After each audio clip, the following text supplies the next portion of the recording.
guys, so it's actually been quite a while since I actually sat down to film a video. I really don't know what happened, really. Every video that I've tried to film recently, I ended up not liking. I never really want to put out shitty videos that I'm not proud of. So yeah, that's basically where I've been the past month or so. In that month, I have discovered quite a few new products. With that being said, we have a mix of random stuff in here. We got some skincare, we got some makeup, we got some new stuff. So one of the first products I'm going to talk about is actually what I have on right now. And I've actually talked about this in my last video, and this was the Milani Conceal and Perfect 2-in-1 foundation. I did mix in a pump of the Too Faced Born This Way foundation because I've really been enjoying this. This is a newer foundation to me. I've only used it a handful of times, but every single time I use it, I end up really enjoying it. So I use this in combination with Milani, or I just wear them both separately. On me, since I have more normal to dry skin, I find that it gives me more of like a kind of dewy finish. So I also been using this Tarte Rainforest of the Sea concealer, and I've been using this quite a bit. It was actually a product that I ended up storing away and kind of forgot about, but over the past few weeks I've been using it. It's what I use today underneath my eyes. I have it in the shade light medium, and it has a nice yellow undertone, so it's really great for highlighting and concealing. If I'm looking to like really conceal dark circles or blemishes, this is the concealer I've been using. And it's actually by Wet n Wild. It's very, very affordable. This is the Come Correct Celebrity Concealer. I picked up 2 shades. I don't think there are very many shades available in store, but I picked up Fair, which is extremely light. So I also got Medium Golden, which is the perfect match for me right now if I want to cover up blemishes and just conceal my dark circles. So that is what I use today to cover up any breakouts. And that's another thing that's been going off my skin. I don't really know what happened over the past month, but my skin had started breaking out quite a bit, especially around my forehead. And I think it's due to one product, which I'll talk about in just a second. So I had to talk about this guy right here. It's by Cover FX. It's a new product, so I can't really say it's a favorite, but they are the Custom Enhancer Drops. I'm sure you guys have heard about these. They're basically a liquid highlight. You can mix them in with your foundation. You can wear them on their own. They are stunning. Like, I don't think there's any other product out there that is this intense. I picked up mine in the color Sunlight. There are quite a few shades. I feel like there's about 2 or 3 of them that look very similar, so I had to watch a couple swatch videos to get an idea of which one I would like best and use most often. Of course, I went the more golden tone, and it is such a beautiful highlight. That is 1 drop right here, and like I said, you can mix them with your foundation. I actually did that the other day. I mixed it with my Milani foundation, and I love the way it turned out. It doesn't make you look shimmery, just adds that extra bit of glow, which I really enjoy. And they dry down to more of like a powdery finish, so you don't even need to set it with a powder highlight over top, although you could if you want to go really extreme. I know at some point I talked about this to you guys, and it's by Shea Moisture. It's their 100% extra virgin coconut oil. Now, I have really been enjoying this coconut oil, but I don't think my skin has really been agreeing with it. I just think coconut oil in general is just a little bit too heavy on my skin. It didn't really happen right away. I actually used this for a couple weeks without it breaking me out, and then over the past, like I said, the past month, I've experienced a ton of breakouts. And since I've chilled out on this oil, I haven't had any more breakouts, and it's kind of given them a chance to actually dry out and heal. If you do not have sensitive skin, I highly recommend using this as a makeup remover because it's just very hydrating on the skin, and it just removes everything. Like, it'll break down even waterproof makeup. I still don't want to let this go to waste because I still have quite a bit left. So I've been using it as a hair treatment, and that's what I'll continue doing. But if you guys have any like recommendations for makeup removing like cleansing oils, good for sensitive skin, and of course cruelty free, let a girl know, because I'm really bummed that this is not working out for me. Alright, so there are a couple like highlighters that I've really been enjoying. I actually really wanted to wear them in this video, that way you guys can see how they actually look on, but they're by Makeup Revolution, and they're the Ultra Strobe Balms. These I am so in love with, and it's weird because I kind of hear mixed reviews about them. I mean, it's going to be a very obvious highlight. It's not going to be very subtle at all, but I just love the look that it gives to your cheekbones, just something different than just the like regular champagne golden tones that I normally go for. It adds like a funky effect to your cheekbones, which I really, really enjoy. I've actually been playing around with both of them. Sometimes I'll mix the two together and just kind of gives this cool like golden pinkish purple tone on your cheek. A lot of people are doing like that rainbow highlight, and this I think is like a more subtle version of that if you mix the two together. If you guys would like to see me using like in a tutorial or something at some point, let me know, because I've been wearing them a lot. I just forgot about them today. Another highlight that I came across is by Wet n Wild, and it's their Mega Glow highlighting powder.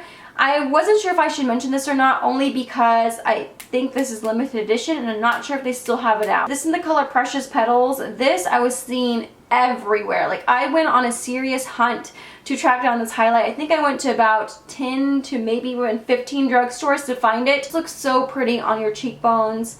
I don't know if you guys can see like how much like it reflects on your cheeks. It just looks so pretty. So I'm always on the hunt for like the perfect bronzer, and there are a couple that I have in my collection that are my go-to, that are just very easy to blend out.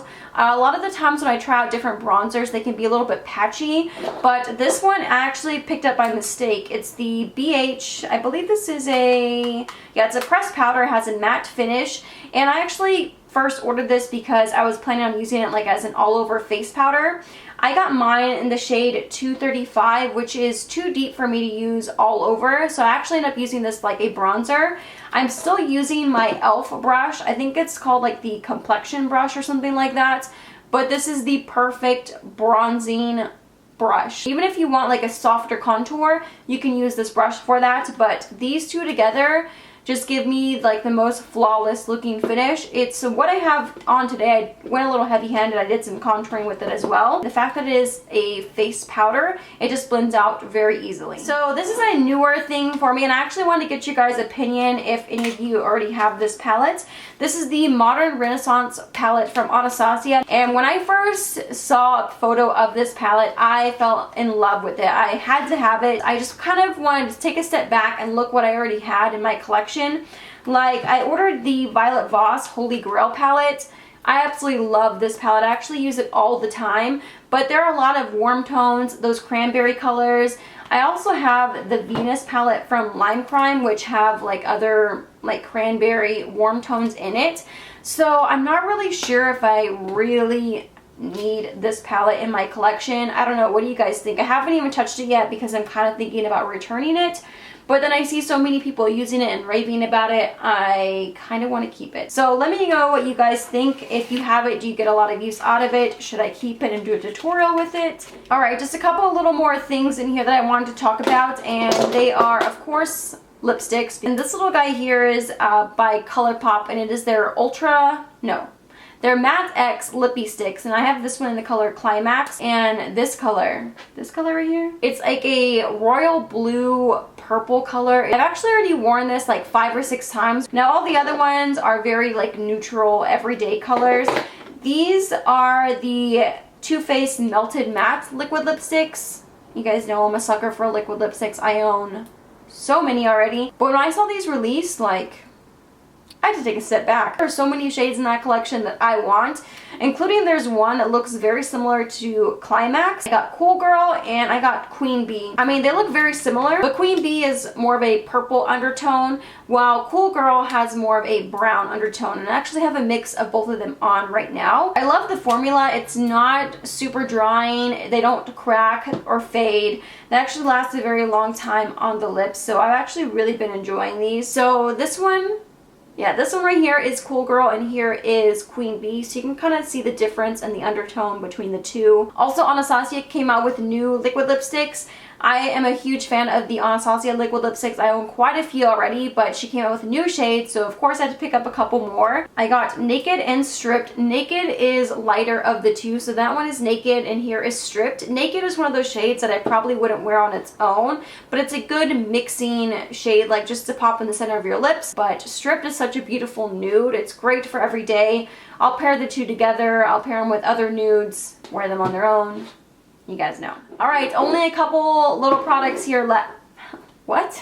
So, this guy I picked up from Heritage Store, and it's the Rosewater and Glycerin, like, facial mist. I've actually been trying out a lot of new cruelty-free products, trying to replace my old, like, favorites that are non-cruelty-free. So, if you guys would like an entire video of me replacing popular non-cruelty-free products, let me know. This I got to replace my Fix Plus, which I have used for years now.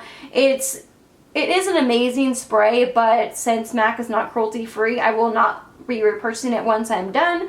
So I've been looking and testing out different facial mists, and this I actually used today.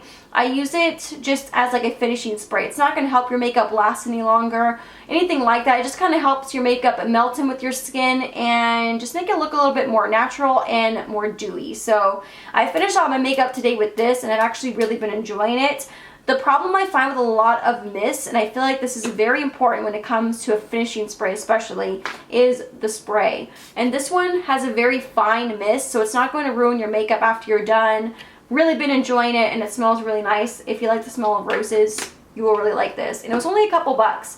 I ordered mine off iHerb.com, and they actually give you $5 off your first order, so I only paid like under $1 for that spray. And last favorite here is totally random because it's not like beauty related at all, but it's something that I've been drinking a lot lately, and I just figured I would just throw it in there in case any of you guys like to make smoothies or like the same type of stuff I do. I don't know. But this is by the brand Aloha. It is a plant-based protein powder, and I'm not someone who really drinks like a ton of like protein shakes or smoothies, but this one sounded pretty good. It's the true chocolate flavor, and like I said, it's a plant-based, so it is vegan. It is organic, gluten-free, dairy-free, soy-free, nothing artificial, all that good stuff. So I've actually been making smoothies almost every day. I'll use this like true chocolate flavor. I'll mix in with some almond milk, a banana, sometimes some peanut butter, because I really like the taste of like chocolate, banana, and peanut butter all together. And I'll do like spinach and chia seeds and just kind of blend that all up, and it tastes really good. Some protein powders that I have tried just taste kind of, I don't know, they just have like a weird aftertaste, and like, I don't know, I just end up not really liking them very much. But this one I have really been enjoying. Like I said, I have it a lot of times like as my breakfast. A lot of the times I eat breakfast also, but it kind of keeps me fuller longer, and if I'm just feeling lazy, I'll make these, which is most days, almost every day. So yeah, that is everything I have to talk about. I hope you guys enjoyed this random little video. I don't really know what to call it, because some of this stuff is like newer stuff to me. Some of it, I'm sorry, my foot's asleep. Because some of it is like newer stuff, some of it is, you know, stuff I've been like. But again, thank you guys so much for watching. If you enjoyed this video, please give it a thumbs up and subscribe if you have not already. And I will see you guys in my next one. Bye!